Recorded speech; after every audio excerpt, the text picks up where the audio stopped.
This is the second section of chapter 5, dynamic programming, and this section is on minimax and maximin problems. So what are minimax and maximin problems? Well, let's split them up into two. So a minimax problem is one where we need to find the smallest maximum value, in other words a minimum of a maximum, and a maximin problem is one where we need to find the largest minimum value, in other words the maximum of a minimum. Now when we use dynamic programming, we don't add up the values as we work backward through the network as we did before.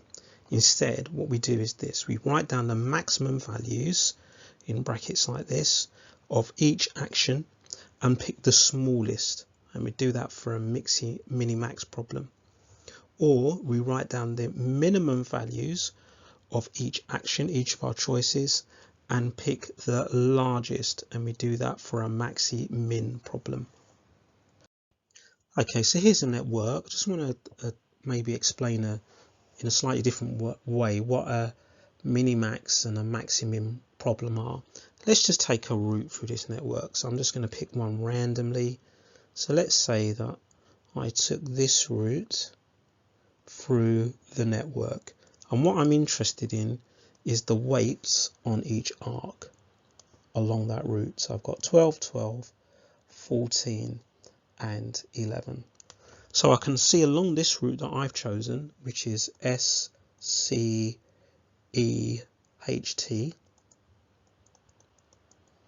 that the minimum edge value on that route is 11. So I'll write down minimum arc value along that route, not the total along that route, but taking any arc along that route is 11, and the maximum arc length along that route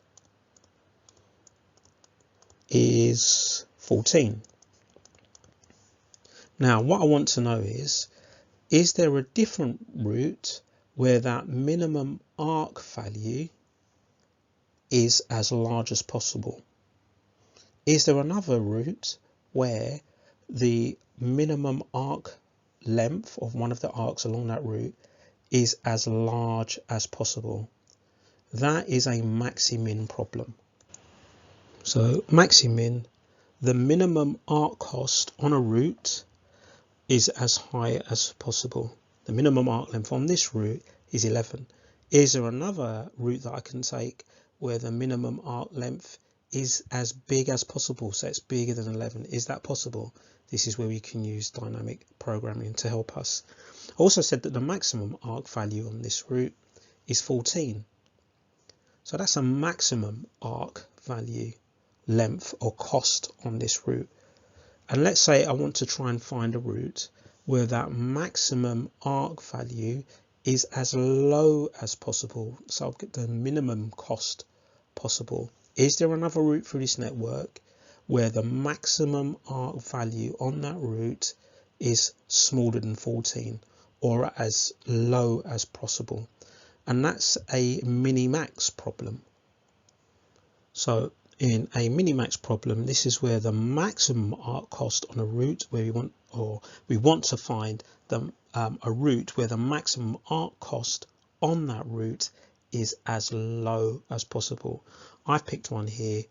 The maximum is 14. Can I find another route where that maximum is lower than 14, as low as possible? And that's where we're going to use the dynamic programming to do that. And I'll run through a couple of examples, one maximin problem and one minimax problem. Example 5, use dynamic programming to find a minimax route from S to T. So this is a minimax problem. So we start off in the same way as we would do if we were finding a maximum or a minimum, which is to divide the network up into stages and to put our headings here in the table. So we'll start with stage 1. So we put our states in, the action set, destination. This part of the table is not going to look any different. So we put down our values, 12, 11, 9. there's only one option, and that's the values that's there. Where things are going to look different is when we move on to stage 2. Right, so we've got our states, our actions, and our destinations. So the difference comes now with what we put in the value column. And in the value column, we are not going to add together the cost of DG and GT as we would have done before. We want to find the maximum of those two values, 13 and 12. Now, this may help you when you're doing these types of problems. It's easy to get confused with, am I finding a maximum or a minimum? If you just look at the last part of the word here, max, it tells you that in your table you want to find the maximum. So I'm going to have max all the way down here, and then at the end I'll pick the minimum of those maximums. And what I put in brackets is I want to write down the maximum of the current action and the previous action, or the next action from the previous stage. So DG is 13, so I want to pick the maximum of 13, and then from G to T 12, and that will be 13. So I'm going to be picking the maximum of each of these pairs of values from the current action and the previous one. So the maximum of DH, which is 12, and HT, which is 11, and the maximum of those two is 12. Then for the next one, the maximum of EG, so 14, I believe that's 14 there, 14 and GT 12, so I want the maximum of 14 and 12, which is going to be 14. So this is the maximum part of the minimax, and now I'm going to find the minimum of these maximums. Then EH is 14, sorry, it's 10, I think. It's difficult to see here. So EG is 14, EH is 10, and then H to T is 11, so I want the maximum of those, which is 11, and I can continue in the same way. The maximum of EI is 11, and IT, which is 9, so that's going to be 11. Then the maximum of FH, that looks like it's 14, so the maximum of 14, and HT, which is 11, so the maximum of those two is 14, and then the last maximum is going to be FI 12 and IT 9. So the maximum of 12 and 9 is 12. So that's the max part of the minimax. And now I come to the mini, or the minimum part. I want the minimum of these maximums, the minimum of the maximum. So these are the ones that I highlight. So from state D, the minimum maximum is 12, so that gets a star. From state E, the minimum maximums, well, there's tied there 11, so we'll put 11 an asterisk here. And then from state F, the minimum of those maximums is 12, so that gets a star. So now we move on to stage 3. So here are my states, my actions, and my destinations for stage 3, and I basically carry out the same process again.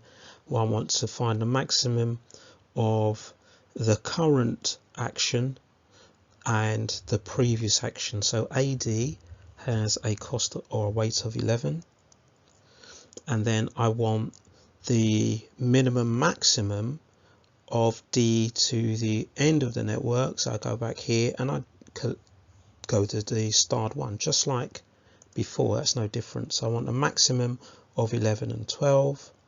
That's going to be 12. Then AE, that has a weight, a cost of 10. and then I want to go back here to E and find my starred one. Now they were tied, weren't they? But my minimum maximum was 11, and then the maximum of those two is 11. Then BD, so BD has a cost of 9, a weight of 9. Then D to the end of the network, well, I've got that already here, that's 12. Maximum of those two is 12. BE, that has a cost of 13. And then E to the end of the network, that's 11. Remember, I've got that here already, 11. The maximum of those two is 13. Then BF, that has a weight of 12. And then F to the end of the network, that has a minimax of 12. So that's going to be 12. And then if we move on to state C, so CE, that has 12. And then E to the end of the network, well, I've already got that here in these two places, that's 11. The maximum of those two is 12. And then CF, that is 13. And F to the end of the network, I've got that here, it's also up here, that's going to be 12. So the maximum of those two is 13. So what I'm now doing is finding the minimum of those maximums. So let's go state A. The minimum of those maximums there is 11. Going down to B, the minimum of these maximums here was tied at 12. So I will put an asterisk beside both of those. And last one here, the minimum of those maximums there is also 12. So now we move on to stage 4. Right, state, action and destinations are filled in. So SA is 10, SB is 11, SC is 12. Now let's find the minimax from before. So A minimax was 11. From B, the minimax was tied at 12. And for C, the minimax was also 12. So now I can fill in the maximum of those, 11, 12, 12. And I want to pick the minimum of those maximums, and that's going to be this one here, the 11. So that gives me two things: my minimax value, which is equal to 11, that value down there, 11, and my minimax root SA, so it's SA, and then we go back to A. Where do we get that minimax from? This one here, E. And then go back to E. Where did we get that minimax? Right, there's two choices here, H and I. So I could go H, I could go to I. Now if I take the H root or the I root, they're going to both take me back to T. So I've got two possible minimax roots, S, A, E, H, T, or S, A, E, I, T are my minimax roots. Now, what does this actually mean, this answer? Well, it basically means that if I go along this route, let's say S, let's highlight it so you can see it, S, A, E, let's do the HT one, HT. That means that going along this route is going to give me the lowest maximum value on that route. So if I look at this route, the highest weight or cost of any edge in this is 11. Now, if I go along other routes, I will find the highest cost is greater than 11. It will have a higher maximum than this route. It's the same with the SAEIT root. So if we did that instead, so S, A, E, and then IT, look at the weights of the edges on that root. So we've got 10, 10, 11, 9. The highest weight of any edge or arc on this particular path is 11. That won't happen with other roots. This is the smallest maximum arc or edge value that I can have on this root. Let's try a different root and then see if that holds. So let's try one that isn't a minimax root. So let's say I chose this root instead. Yeah, just picking one at random.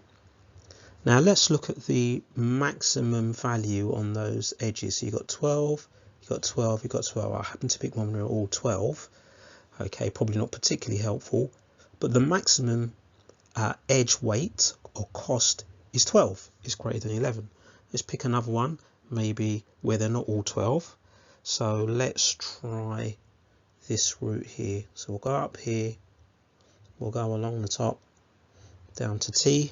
Okay, look at the weights of the edges, 10, 11, 13, 12. Well, the maximum weight that I've got, maximum cost, is 13. That is not the lowest. The lowest is 11. So we're looking for a root where the maximum cost on an arc edge on that root is a minimum. And these are the roots that are going to give us the minimum root where the highest cost on that root is 11.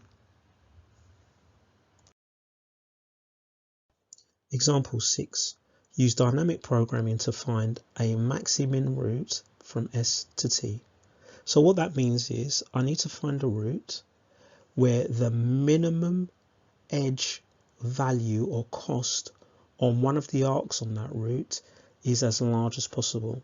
So for example, if I take this root here, so I see edge values of 10, 11, 13, 12. The minimum edge value on that root is 10.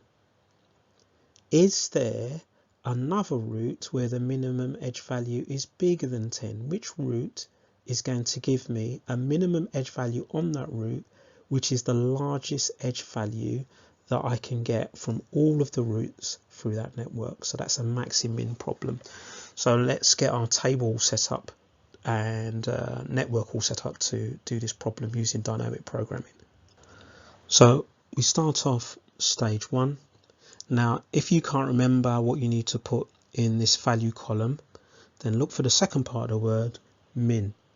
We're going to be finding minimums of pairs of values and then picking the maximum of those pairs of values. So the min is what's going to go in this column here.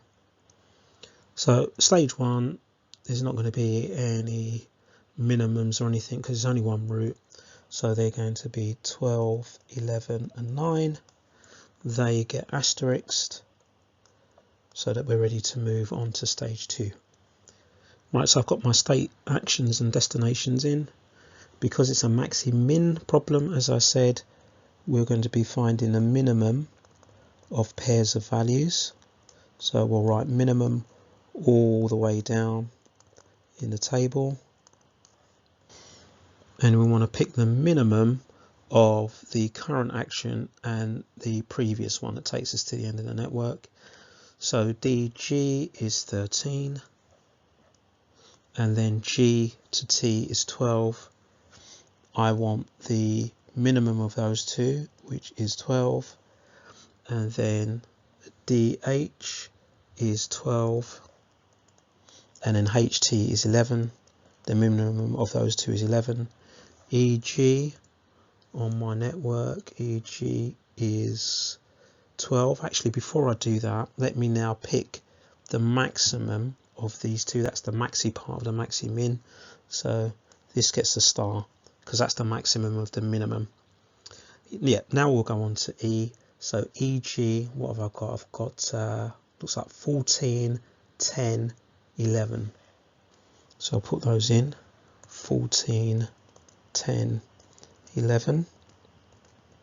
And then we want G, T, H, T, I, T, so that's going to be 12, 11, 9.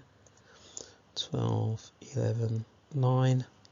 We want the minimums of those, so 12, 10, 9.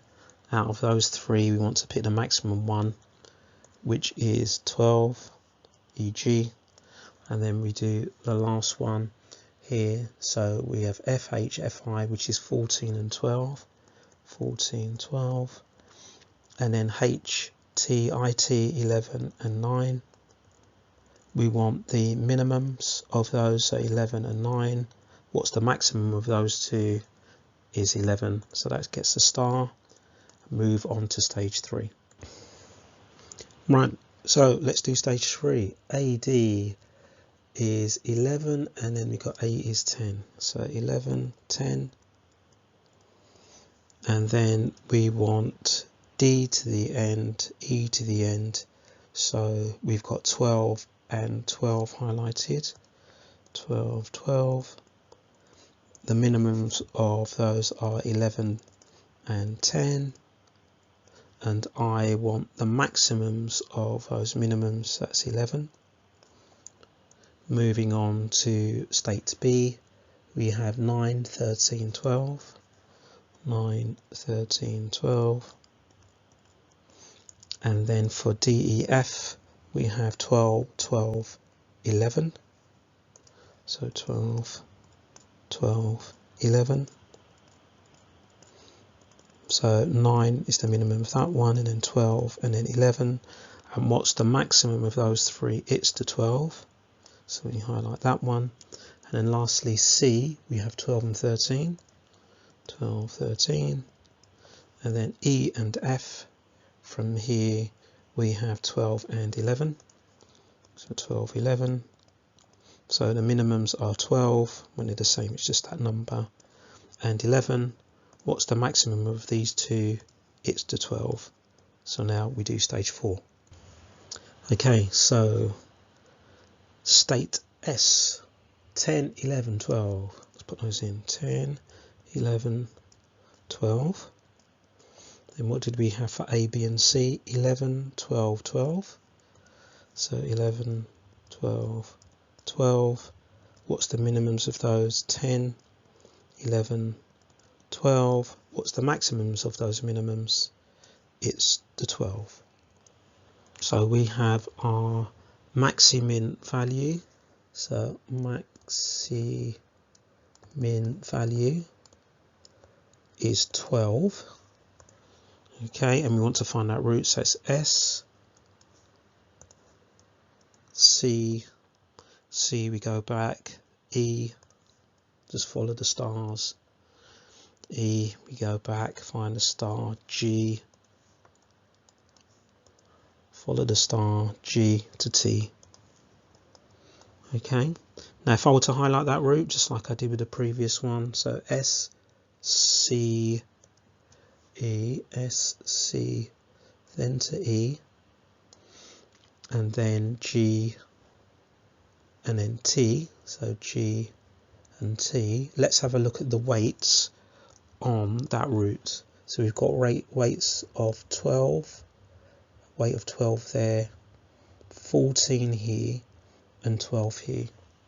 So the minimum weights on this root is 12. And there's no other route I could take where the minimum weight will be as high as 12. If I take other routes, I might get a minimum weight of 9 or 10 or 11. But this route, the minimum weight that I get is 12, and that's the highest minimum weight I can get through any route on this network. So you should now be able to do exercise 5B on pages 163 to 165 of the textbook.